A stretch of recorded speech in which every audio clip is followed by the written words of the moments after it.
PR Hindustani channel కి స్వాగతం సుస్వాగతం. నేను మీ పర్సనం. లష్కరే తోయిబా డిప్యూటీ చీఫ్ సైఫుల్లా కసూరి గారు అంటున్నాడు, ప్రధాని నరేంద్ర మోదీ గారికి వార్నింగ్ ఇస్తున్నాడు.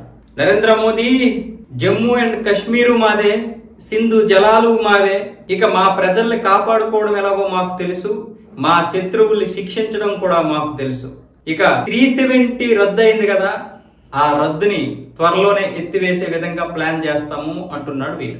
అది కూడా పాకిస్తాన్ లో ఒక బహిరంగ సభలో మాట్లాడుతున్నాడు. ఆ వీడియో కూడా మీకు చూపించే ప్రయత్నం చేస్తాను. అయితే ఎందుకు వీడు ఇలా మాట్లాడుతున్నాడు అంటే, 370 రద్దు అయిపోయిన తర్వాత కశ్మీర్ వాళ్ళకి దూరం అయిపోయినటువంటి భావం కనిపించింది. ఎందుకు? ఇంతవరకు ఏమొచ్చేసి కశ్మీర్ నుంచి పాకిస్తాన్కి, పాకిస్తాన్ నుంచి కశ్మీర్కి ఎవరైనా రావచ్చు. 370 అమల్లో ఉంది కాబట్టి అది రాజ్యాంగంలో కల్పించినటువంటి అవకాశం అన్నమాట. 370 ఏం చెప్పింది? కశ్మీరీ ప్రజలు స్వతంత్రంగా ఉండొచ్చు, భారతదేశంలో భాగమే గాని వాళ్ళు స్వాతంత్రంగా ఏమైనా చేసుకోవచ్చు, భారతీయ జెండాని గౌరవించాలనేమి లేదు. ఆ జెండాతో పాటు ఇంకొక జెండా కూడా వాళ్ళకు ఉంటది. ఆ జెండాని వాళ్ళు తొక్కేసినా, కాల్చేసినా, ఏ విధంగా అవమానించినా వాళ్ళ మీద ఎటువంటి యాక్షన్ తీసుకోవడానికి లేదు. అదే 370 చెప్పింది. అంటే ఆ విధంగా వీళ్ళు పొందుపరిచారు. తర్వాత పహల్గామ్ దాడి తర్వాత పూర్తిగా పరిస్థితులు మారిపోయాయి.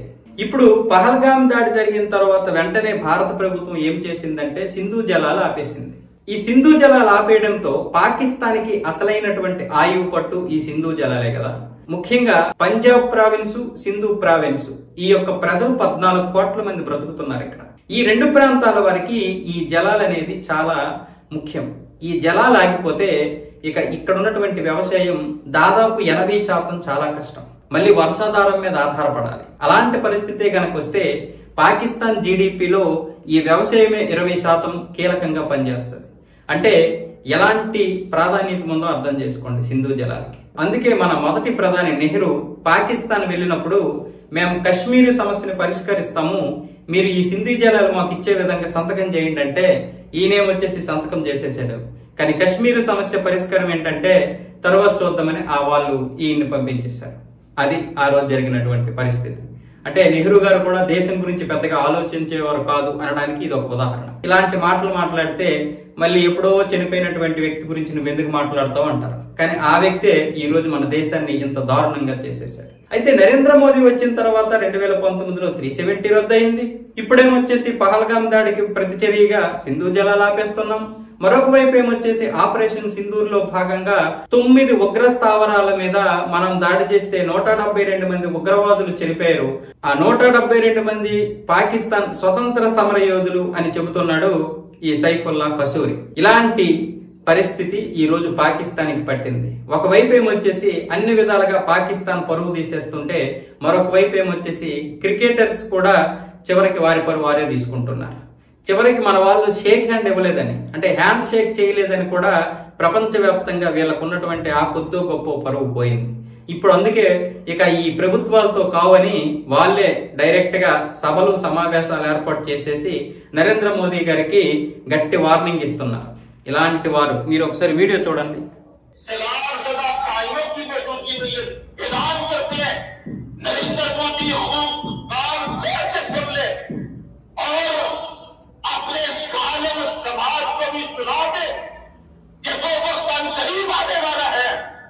जब इंशाअल्लाह ये दरिया भी हमारे होंगे, इनके डैम भी हमारे होंगे, ये सारा जम्मू कश्मीर हमारा होगा और बहुत कुछ हमारा होगा.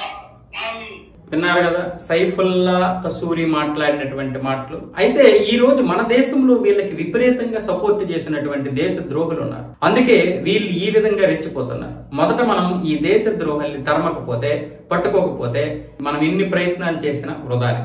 ఈ రోజు నరేంద్ర మోదీ గారు ఏమి చేయలేదు అంటున్నారు కదా, ఏమి చేయకపోతే పాకిస్తాన్ యొక్క ఉగ్రవాదులు ఎందుకు ఈ విధంగా పిచ్చెక్కినట్లు మాట్లాడతారు? అంతెందుకు మన మాజీ క్రికెటర్స్, మరికొంతమంది పొలిటీషియన్స్, మనం క్రికెటర్స్ ఏదైతే హ్యాండ్ షేక్ చేయలేదో ఆ తర్వాత రాహుల్ గాంధీ గారిని పొగుడుతున్నారు. రాహుల్ గాంధీ గనక భారతదేశంలో అధికారంలో ఉంటే ఈ రోజు మా పరిస్థితి ఇది కాదు అని కూడా స్వయంగా వాళ్ళే చెబుతున్నారంటే కాంగ్రెస్ వీళ్ళని ఏ విధంగా పెంచి పోషించిందో అది మీకే వదిలేస్తున్నాను. భారతదేశంలో ప్రతి ఒక్కరికి ఈ విషయాలు తెలుసు. తెలియకపోతే మీరు మీ సీనియర్లను అడిగి తెలుసుకోండి. ఎందుకంటే కాంగ్రెస్ పార్టీ అంటే నాకేం ద్వేషం లేదు, కానీ చరిత్ర చూసుకున్నట్లయితే ఈ దేశాన్ని సర్వనాశనం చేసేసింది.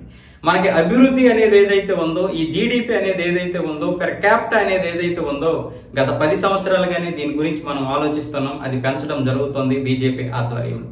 పెర్ క్యాపిటా ఇప్పుడు మనకి $3,000 కంటే చాలా తక్కువ ఉంది. కానీ కనీసం ఒక $15,000 అయినా ఉండాలి. అంటే 12 లక్షల రూపాయలు. ప్రతి మనిషి యావరేజ్ గా నెలకు $1,00,000 సంపాదించుకోవాలి. అందరూ సంపాదించుకోవడం కాదు, యావరేజ్. అందులో సాఫ్ట్వేర్స్ ఉంటారు, కూలీలు ఉంటారు, ఉద్యోగులు ఉంటారు, అందరూ కలిసి ఉంటారు. అది పెరగాలి. అది పెరగడం కోసమే ఈ రోజు స్వయం ఉపాధిని పెంచుకోవడానికి బీజేపీ ప్రయత్నాలు చేస్తున్నటువంటి ఈ యొక్క ప్రయత్నాలను కూడా స్వయంగా మనమే అడ్డుకోవడం జరుగుతోంది. అంటే కొన్ని ప్రైవేట్ భాగస్వాములు కూడా ఇప్పుడు ముందుకు రావాల్సినటువంటి పరిస్థితి. తద్వారా గవర్నమెంట్ ఏదైతే ఉన్నాయో, ప్రభుత్వం నడిపిస్తున్నటువంటి నష్టపోయినటువంటి సంస్థలను కూడా ప్రైవేటీకరణ చేయాల్సిందే, తప్పదు. ఇంకా మనం చైనా లాగా అభివృద్ధి చెందాలి, అమెరికా లాగా అభివృద్ధి చెందాలి అని మాట్లాడితే సరిపోదు. సివిక్ సెన్స్ కూడా ఉండాలి, పౌరుల యొక్క క్రమశిక్షణ కూడా ఉండాలి.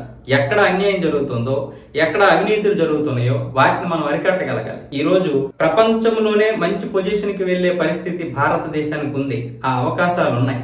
కానీ మనం కూడా ఇంకా అవినీతిలో కూరుకుపోతున్నాం. చాలా మంది అధికారులు ఇంకా అవినీతి చేస్తూనే ఉన్నారు. ఈ వీడియో ద్వారా వాళ్ళేమి అవినీతి చేయకుండా మానేస్తారని నేను అనుకోవడం లేదు, కానీ మనం కూడా మారాలి. ముఖ్యంగా ఇప్పుడు భారతదేశానికి మనం అన్ని విధాలుగా, అంటే వచ్చే ఎన్నికలు 380 ఇస్తే వచ్చేసరికల్లా పీఓకే కూడా మనలో చేరుతుంది. ఈ పీఓకే మనలో చేరినంత వరకు ఉగ్రవాదులు 80% ఇక్కడి నుంచే చొరబడి మన మీద దాడులు చేసి ఇలా పిచ్చి కుక్కలా మాట్లాడగలుగుతున్నారు. అంటే ఈ పీఓకే కూడా చాలా ప్రధాన కారణం. ఈ పీఓకే గనక తీసుకుంటే ఇప్పుడు కశ్మీర్ 370 ఏ విధంగా అయితే వాళ్ళు నలిగిపోతున్నారో, అదే విధంగా పీఓకేని మనం స్వాధీనం చేసుకుంటే మన భూభాగాన్ని, ఇక ఉగ్రవాది అనేవాడికి ఇక ఊపిరాడదు. ఇప్పుడు అది మెయిన్ ఆయువు పట్టు ఏది అంటే పీఓకేనే.